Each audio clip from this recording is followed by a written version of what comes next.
Bueno, vamos a hacer el ejercicio 27, que es el ejercicio estándar de producción y costos. Esta es la guía de práctico de la firma de teoría de empresa. Dice, una empresa tiene la siguiente función de producción, que es una función Cobb-Douglas con dos insumos, con dos factores productivos, y nos dice primero, calcule la elasticidad de escala, qué rendimiento de escala presenta. Esto, obviamente, como lo vimos en clase, se puede resolver con las guías, que te ayudan bastante a desarrollar la matemática, el álgebra de esto. Acá le pedimos a ChatGPT que lo resuelva básicamente. Tenemos el cálculo de elasticidad de escala y rendimientos a escala de esta función Cobb-Douglas. Primero lo que hacemos es multiplicar cada uno de los factores por un factor t. Simplificamos y vamos a ver que nos queda igual que la función de producción sin la t, sin el factor t, multiplicado por t. Esto nos dice que es homogénea, además la t está elevada al exponente 1, o sea que es homogénea de grado 1, que es lo que dice acá. Voy a señalar un poquito. Entonces, eso nos dice, para funciones homogéneas, eso ya nos dice el tipo de rendimiento de escala que presenta la función de producción, pero la herramienta formal para ver rendimiento de escala es la elasticidad de escala. Una forma de ver la elasticidad de escala es, como lo plantea acá el ChatGPT, como la suma de las elasticidades factoriales, digamos. Fíjense que esto de acá, la elasticidad del producto con respecto a Z1, y esta es la elasticidad del producto con respecto a Z2. ¿Qué es lo que nos pregunta en el punto B? Vamos a ver que lo primero es A y lo segundo es 1 menos A. Entonces la elasticidad de escala eh, nos da 1 en este caso. ¿Sí? En clase vamos a ver una forma más directa con el concepto estándar de elasticidad para hallar esto. Bien, entonces el segundo punto nos preguntaba cuál es la elasticidad productividad. La elasticidad de las productividades, las podemos calcular. La productividad marginal es la derivada de la función de producción con respecto a Z1. En el caso de Z1 es lo mismo para Z2. Y la elasticidad la obtenemos cuando multiplicamos por Z1 y dividimos por I. Eso, la productividad marginal que habíamos obtenido antes. Vemos que la elasticidad producto de Z1 es A y la de Z2 es 1 menos A, que era lo que ya habíamos usado antes para obtener la elasticidad de escala, ¿no? Ahí vamos a ver el punto C, que nos preguntaba. Entonces nos preguntaba, muestre que si los factores se remuneran vía W y R iguales a sus respectivas productividades marginales, el share en el producto de ambos factores es constante, con independencia de precios y escala productiva. Eso lo que nos está diciendo es, ¿qué pasa si a cada factor lo remuneramos con su productividad marginal? Acá vamos a tener la productividad, cuando lo remuneramos a Z1 con W, el gasto total o la parte del producto que se lleva es igual a A, después de algo de álgebra, A por I. O sea que cuando remuneramos a Z1 con su productividad marginal, se lleva una proporción A alfa del producto, y hacemos lo mismo con Z2, multiplicamos la remuneración de Z2 por Z2, suponemos que remuneramos por un monto igual a su productividad marginal. Ahí usamos la expresión de la productividad marginal que habíamos obtenido antes, multiplicado por Z2, y después de algo de álgebra nos queda que, si eso es así, el factor Z2 se lleva una proporción 1 menos A del producto. Y básicamente,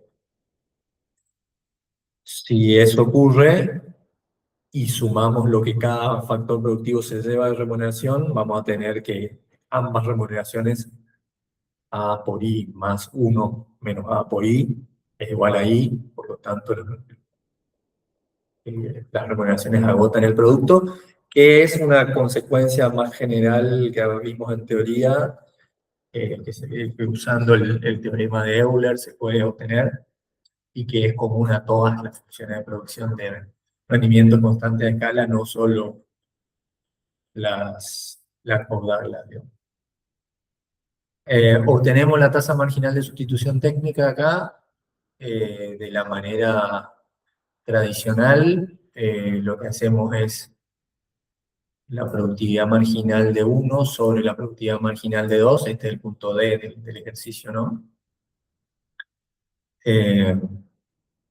Esto nos dice cuánto del factor 2 necesitamos para sustituir una unidad del factor 1. De alguna manera es una medida del valor del factor 1 en la producción en términos de unidades del factor 2.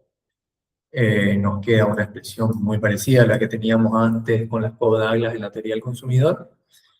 Fíjense que acá la tasa marginal de sustitución depende del ratio de los insumos, de una característica de las funciones de producción homotéticas, y que en otras palabras nos dicen que en el espacio Z1, Z2 hay líneas de expansión a todos los puntos a lo largo de una recta que nace del origen, que por definición tienen el mismo ratio Z1, Z2, van a tener el mismo, en los puntos en los que cortan las isocuantas, van a tener toda la misma tasa marginal de sustitución. Digamos, acá el dibujo está feo, pero cada uno de esos puntos de intersección, la tasa marginal de sustitución es igual, porque la TMST depende del ratio, no de la cantidad total productiva, producida, ¿no? No de la escala productiva. Bien, entonces esta es la expresión que tenemos para la tasa marginal de sustitución que nos pide el punto D. En el punto D nos pide hallar la elasticidad de sustitución. Esta es una definición que nos va a ayudar a veces, como en todas las elasticidades, es la derivada del logaritmo de la variable independiente con respecto al logaritmo de la dependiente con respecto a la independiente. En este caso lo que nos interesa saber es cómo cambia el ratio Z2, Z1, o sea, cuántas unidades de Z2 usamos por cada unidad de Z1 cuando cambia la tasa marginal de sustitución técnica. Pues vamos a ver, y ya sabemos de la teoría, que esto se iguala a la relación de precios, por eso el interés de la elasticidad de sustitución es cómo cambia mi uso relativo, mi intensidad relativa de factores cuando cambian los precios relativos de los factores. Es decir, si por ejemplo estamos hablando de capital y trabajo y de repente sube en 10% el salario en relación al precio del capital, ¿cómo va a cambiar mi uso relativo de capital? Si hay mucha posibilidad de sustitución, la elasticidad de sustitución va a ser alta, entonces la utilización del factor trabajo va a caer mucho. Y si no hay posibilidad de sustitución, porque por ejemplo el trabajo es indispensable, como puede pasar en las funciones de Leontief, la elasticidad de sustitución va a ser cero. No se puede sustituir directamente. Bueno, entonces teníamos una expresión de la tasa marginal de sustitución, después aplicamos el logaritmo de ambos lados y nos queda así. Y ahí invirtiendo la expresión, podemos tener que la derivada del logaritmo del ratio de insumos con respecto al logaritmo de la tasa marginal de sustitución técnica es igual a 1. que es, ya sabíamos de antes, una característica de las funciones caudales que tiene elasticidad de sustitución igual a 1. Cuando aumenta en 1% el ratio de precios del factor Z1 en relación al Z2, también va a aumentar en 1% la utilización del Z2 en relación al Z1, que es el ratio ese que estamos viendo aquí. Bueno, el punto F nos pide hallar las funciones de demanda condicionada de los factores. Ese es el primer aspecto de comportamiento que vamos a ver, que es qué cantidad va a demandar la empresa de cada factor para producir distintas cantidades de su producto final. Para eso lo que va a resolver la empresa es un problema de minimización de costos. Va a tratar de minimizar los costos contables ahí, que es simplemente lo que gasta en cada uno de los factores sumados, sujeto a alcanzar un determinado nivel de producción con su función de producción, digamos. Ahí armamos el lagrangiano estándar, que se parece bastante al problema de minimización del gasto del consumidor.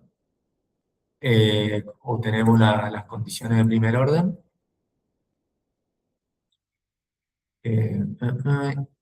Ahí usamos algo de álgebra, dividiendo las dos primeras condiciones de primer orden.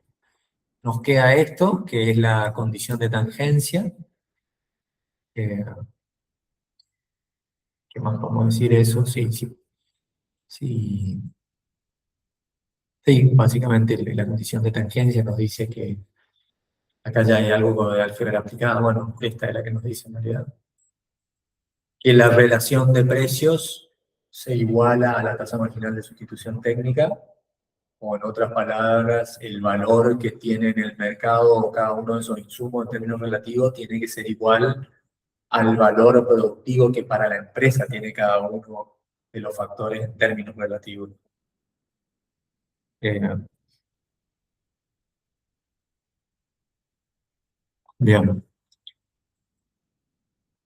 Acá tenemos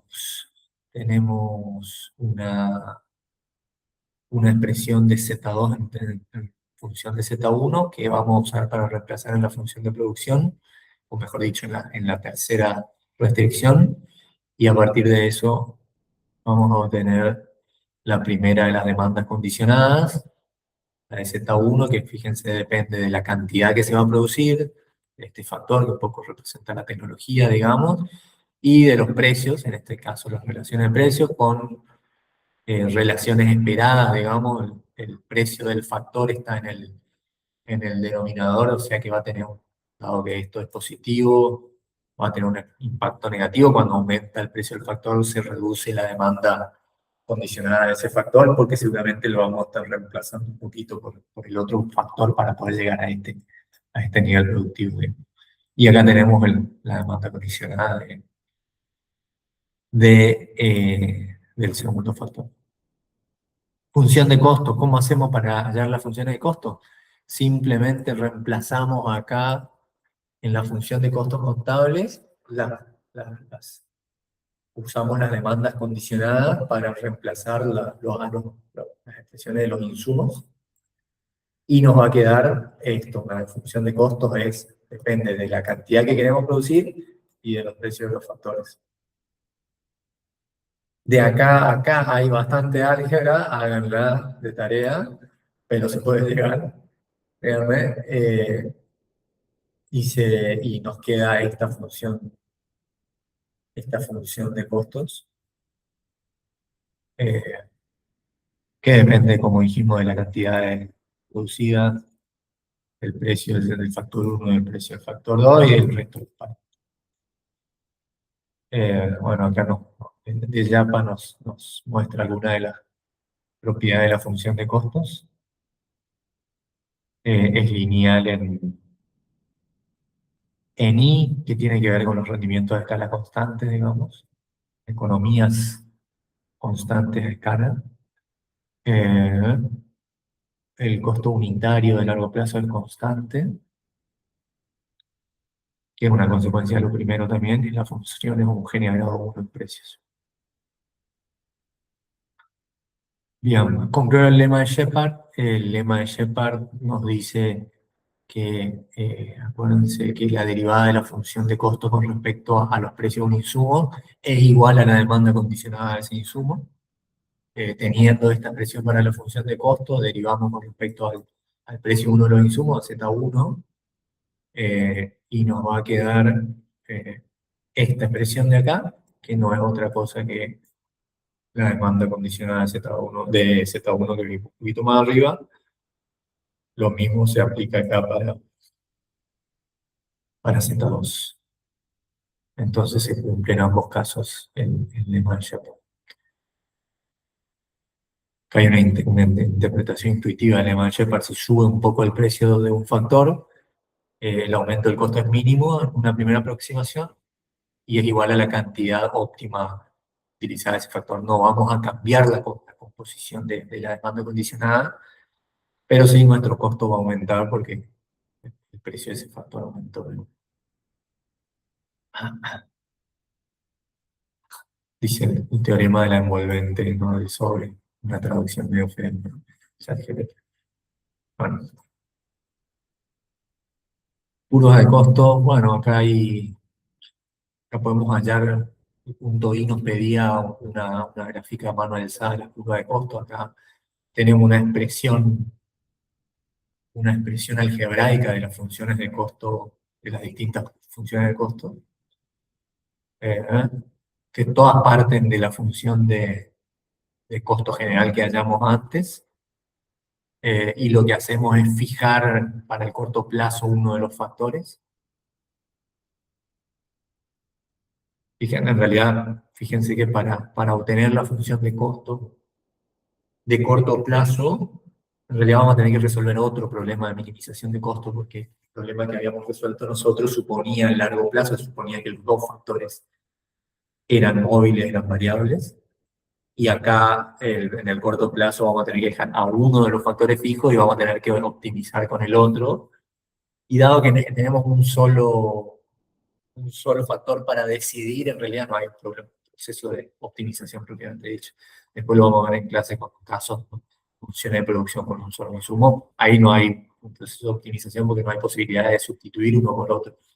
Si vos querés llegar a determinado nivel productivo, hay un solo nivel del insumo que te permite, no hay elección.